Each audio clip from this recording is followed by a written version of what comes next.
Pero ánimo.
Vamos, queridos, raza, ya casi nos pasamos a despedir. La siguiente rola se llama Hombre Etéreo. Está dedicada a todas las personas desagradablemente que se han desaparecido. No es nada chido este tema, se la puse a un carnalito que pues ya va a ser 5 años desaparecido. Pues hasta la fecha no sabemos dónde es.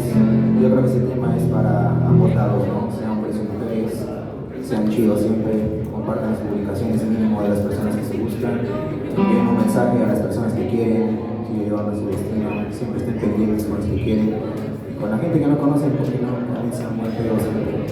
Este es un preterio y se la compuse a mi hermano que tiene 5 años desaparecido. Ahí les va a mandar.